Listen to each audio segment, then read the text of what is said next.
पुन्हा एकदा चर्चा सुरू झाली आहे ती म्हणजे महायुतीमध्ये सगळं काही आलबेल आहे का, अशा काही घटना समोर येतात आणि त्याच्यामुळे हा कदाचित प्रश्न निर्माण होत आहे, चर्चा सुरू झाली आहे। याचं कारण भाजपचा बालेकिल्ला समजला जाणाऱ्या नागपूरमध्ये अजित पवारांच्या राष्ट्रवादीचं हे चिंतन शिबिर पार पडलं। या शिबिरात बोलताना अजित पवारांनी नागपूरला भाजपचा बालेकिल्ला मानायला नकार दिलाय का असा सवाल यामुळे उपस्थित होतोय। आगामी स्थानिक स्वराज्य संस्थांच्या निवडणुकीत विदर्भात लक्ष केंद्रित करण्याचा सल्ला अजित पवारांनी दिलाय। दुसरीकडे ठाण्यात गणेश नाईक आणि एकनाथ शिंदेंमधील वाद काही नवा नाहीये।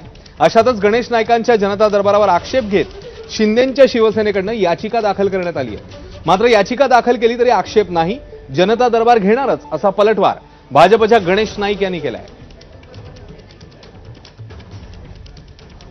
विदर्भ प्रत्येक वेळेस कुणाचा बालेकिल्ला राहीलच असं नाही। त्या विदर्भाने वेगवेगळ्या इलेक्शनच्या काळात वेगवेगळे निकाल दिलेले हा आजपर्यंतचा अनुभव आहे। आमच्याही शिंदे साहेबांच्या शिवसेनेच्या, आमच्या राष्ट्रवादीच्या, आमच्याही कार्यकर्त्यांच्या काही अपेक्षा आहेत की बाबा इथं आम्हाला पण संधी मिळाली पाहिजे। मी विनम्रपणे सांगतो, महाराष्ट्रात नाही तर भारतामध्ये गणेश नाईकने जितके जनता दरबार आयोजित केले त्याच्यातून जनसामान्यांना त्यांच्या दुःखांना वाचा फोडण्याचा प्रयत्न केला तेवढा कुठल्याही घटकांनी केलेला नाही।